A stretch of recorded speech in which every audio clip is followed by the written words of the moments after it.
Hai, Shalom Bapak Mama Bersaudara semua yang dikasihi Tuhan. Selamat bertemu kembali oleh kasih dan penyertaan Tuhan. Kita semua boleh bertemu dalam keadaan sehat walafiat. Bapak Mama Bersaudara yang dikasihi Tuhan, pada hari ini kita akan kembali membaca kitab Kisah Para Rasul yang terambil dari Kisah Para Rasul pasal 9 ayat 1 hingga ayatnya yang ke-19a. Namun sebelum itu mari kita semua satu hati di dalam doa. Kita berdoa. Bapa di dalam surga, Bapa yang kami sembah lewat anak Yesus Kristus, terima kasih untuk kasih dan penyertaan Tuhan. Kami boleh menikmati hari ini dengan penuh rasa syukur. Kami boleh dibangunkan di pagi hari dengan tubuh sehat dan nyaman, menikmati segala aktivitas kami dengan penuh rasa syukur kepada Tuhan. Pada saat ini Tuhan, kami akan beribadah kepada Engkau. Tuhan memberkati apapun yang kami baca, apapun yang kami dengar, apapun yang kami renungkan. Biarlah melalui semuanya itu kami dimampukan oleh Tuhan untuk melaksanakan apa yang menjadi firman Tuhan. Mengampuni kami Tuhan, di dalam anak Yesus Kristus kami telah datang dan berdoa. Amin. Bapak Mama, Saudara semua yang dikasihi Tuhan, pembacaan kita terambil dari kitab Kisah Para Rasul 9 ayat 1 hingga ayatnya yang ke-19a. Kisah Para Rasul pasal 9 ayat 1 hingga ayatnya yang ke-19a. Di bawah perikop, Saulus bertobat. Sementara itu berkobar-kobar hati Saulus untuk mengancam dan membunuh murid-murid Tuhan. Ia menghadap imam besar dan meminta surat kuasa daripadanya untuk dibawa kepada majelis-majelis Yahudi di Damsyik, supaya jika ia menemukan laki-laki atau perempuan yang mengikuti jalan Tuhan, ia menangkap mereka dan membawa mereka ke Yerusalem. Dalam perjalanan ke Damsyik, ketika ia sudah dekat kota itu, tiba-tiba cahaya memancar dari langit mengelilingi dia. Ia rebah ke tanah dan kedengarlah olehnya satu suara yang berkata kepadanya, "Saulus, Saulus, mengapa engkau menganiaya aku?" Jawab Saulus kepadanya, "Siapakah engkau Tuhan?" katanya. "Akulah Yesus yang engkau aniaya itu. Tetapi bangunlah dan pergilah ke dalam kota. Di sana akan dikatakan kepadamu apa yang harus kau perbuat." Maka termangu-mangulah teman-temannya seperjalanannya, karena mereka memang mendengar suara itu, tetapi tidak melihat seorang pun juga. Saulus bangun dan berdiri lalu membuka matanya, tetapi ia tidak dapat melihat apa-apa. Mereka harus menuntun dia masuk ke Damsyik. 3 hari lamanya ia tidak dapat melihat, dan 3 hari lamanya ia tidak dapat makan dan minum. Di Damsyik ada seorang murid Tuhan bernama Ananias. Firman Tuhan kepadanya dalam satu penglihatan. "Ananias," jawabnya. "Ini aku Tuhan," firman Tuhan. "Mari pergilah ke jalan yang bernama Jalan Lurus, dan carilah di rumah Yudas seorang dari Tarsus yang bernama Saulus. Ia sekarang berdoa." Dan dalam suatu penglihatan ia melihat bahwa seorang yang bernama Ananias masuk ke dalam dan menumpangkan tangannya ke atasnya supaya ia dapat melihat lagi. Jawab Ananias, "Tuhan, dari banyak orang yang telah kudengar tentang orang itu, betapa banyaknya kejahatan yang dilakukannya terhadap orang-orang kudus-Mu itu di Yerusalem. Dan ia datang kemari dengan kuasa penuh dari imam-imam kepala untuk menangkap semua orang yang memanggil nama-Mu." Tetapi firman Tuhan kepadanya, "Pergilah, sebab orang ini adalah alat pilihan bagiku untuk memberitakan namaku kepada bangsa-bangsa lain, serta raja-raja dan orang-orang Israel. Aku sendiri akan menunjukkan kepadanya betapa banyak penderitaan yang harus ia tanggung oleh karena namaku." Lalu pergilah Ananias ke situ dan masuk ke rumah itu. Ia menumpangkan tangannya ke atas Saulus, katanya, "Saulus, saudaraku, Tuhan Yesus yang telah menampakkan diri kepadamu di jalan yang engkau lalui telah menyuruh aku kepadamu supaya engkau dapat melihat lagi dan penuh dengan Roh Kudus.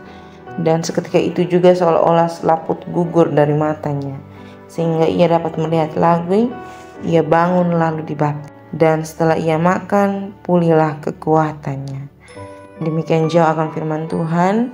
Yang dikatakan berbahagia adalah setiap kita yang tidak hanya membaca, tetapi mau melakukan di dalam kehidupan kita hari lepas hari. Shalom Bapak, Mama, Bapak, Saudara yang dikasihi Tuhan. Semoga kita semua dalam kondisi sehat, dalam kondisi penuh rasa syukur kepada Tuhan. Bapak, Mama, Bapak, Saudara semua yang dikasihi Tuhan, hari ini kita akan mendengarkan kisah awal seorang Saulus dalam pelayanannya, bagaimana ia diproses untuk menjadi seorang yang panggil Allah, melayani Allah, memberitakan kebenaran dan karya kasih Allah di dalam kehidupan pelayanan. Bapak beserta saudara semua yang dikasihi Tuhan, pada masa itu Saulus digambarkan menjadi orang yang sangat amat keji, sangat amat jahat, sangat amat tidak layak di hadapan manusia, di hadapan penilaian manusia terkait kehidupannya, ketidaklayakan dia menjadi seorang pelayan Allah. Karena begitu banyak kejahatan yang dia lakukan, yakni yang paling fatal di masa itu adalah membunuh habis semua orang yang mengaku percaya kepada Allah. Bapak, Mama, bersaudara yang dikasihi Tuhan, jika kita mempertanyakan hal ini terhadap Saulus, tentu ia akan menjawab tentang pelaksanaan firman Tuhan, bahwa orang Kristen haruslah hidup suci dan kudus. Mereka tidak boleh hidup di kota Yerusalem. Dia menganggap bahwa kota Yerusalem menjadi kota yang sangat suci, kota yang tidak boleh berisi tentang orang-orang Kristen yang menduakan Allah Yahweh. Jadi tidak boleh ada lain di hadapan Allah Yahweh. Hal ini menjadi hal yang ilegal atau main hakim sendiri tentang penganiayaan pengikut Yesus Kristus. Namun dari latar kehidupan, latar belakang kehidupan seorang Saulus ini menjadi menarik, karena Tuhan Allah memilih dia menjadi seorang yang memberitakan akan firman Allah. Jadi dia dipilih dari latar belakang yang paling buruk di hadapan manusia. Bapak, Mama, Bapak, Saudara semua yang dikasihi Tuhan, ketong sering sekali menjadi Ananias. Kenapa saya bilang ketong sering menjadi Ananias? Karena ketong sering sekali menjadi hakim tentang bagaimana seseorang memberi diri dalam pelayanan. Ketong akan terus menilai bagaimana seseorang memberikan dirinya untuk melayani, memberikan dirinya untuk terlibat dalam pelayanan. Ketong selalu mempunyai standar bagaimana seorang harus melayani Tuhan.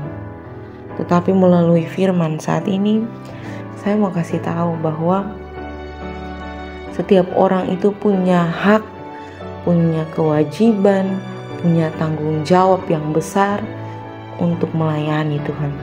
Seburuk apapun latar belakang kehidupannya di hadapan manusia, sesungguhnya sesama kita tidak ada satupun yang sempurna di mata Tuhan. Kita semua cacat bercela, kita semua dalam proses belajar tentang Tuhan, proses membenarkan hal-hal yang dulunya kotong lakukan tidak benar, kotong terus belajar menjadi yang lebih baik. Bukan berarti bahwa saya mengatakan bahwa orang-orang yang ada di dalam gereja itu adalah orang-orang yang punya standar kesucian yang tinggi, tetapi saya mau bilang bahwa kotong semua itu harus siap menerima siapapun dia dalam memberikan dirinya untuk melayani Tuhan dalam kondisi terburuk sekalipun. Karena apa? Karena Tuhan itu melihat bagaimana kita memberi diri dalam ketulusan melayani Tuhan. Kalau Tuhan saja pada masa itu bisa memilih Saulus yang dinilai mempunyai latar belakang kehidupan yang sangat amat buruk, apalagi saat ini yang kotong sekarang sudah dengan bebas mengonsumsi firman Tuhan, dengan bebas kotong bisa belajar tentang tafsiran-tafsiran, tentang kamus Alkitab, kotong dapat lebih mudah mengerti apa yang menjadi maksud dari satu firman yang kotong dengar. Harusnya kotong menjadi orang yang lebih terbuka terhadap setiap orang yang memberi diri dalam pelayanan. Jadi kotong tidak menjadi orang-orang yang menghalang-halangi atau menetapkan standar-standar seseorang dapat melayani di dalam gereja. Tetapi bukan karena hal itu juga dengan bebas kotong memanfaatkan pelayanan sebagai bentuk untuk terus jatuh di dalam dosa. Jadi karena Tuhan tetap menerima kotong, Tuhan tetap pakai kotong tetap senantiasa tenggelam di dalam dosa itu, kotong tetap senantiasa hidup dalam bayangan-bayangan dosa itu, kotong tetap senantiasa menggunakan topeng pelayanannya kotong untuk kotong tetap kelihatannya baik, kotong tetap kelihatannya melayani Tuhan, kotong tetap kelihatan hidup suci kudus, tetapi kotong tidak mau merubah sikap tingkah laku bahkan latar belakang kehidupannya kotong. Tuhan memanggil Saulus, Tuhan memanggil kotong dalam segala kondisinya kotong. Tuhan memanggil kotong semua untuk melayani Tuhan. Ingatlah firman Tuhan di ayat 15 dan 16 bahwa Allah sendiri telah menunjuk kotong, Allah sendiri yang telah memilih kotong untuk menikmati segala hal yang telah Allah berikan. Maka bertanggung jawablah dalam segala sesuatu yang telah Allah berikan untuk melayani Tuhan kita Yesus Kristus. Selamat menjadi berkat dimanapun Bapak, Mama, Saudara semua berada. Tuhan memberkati kita. Amin. Sebelum menutup, kita akan menutup renungan ini.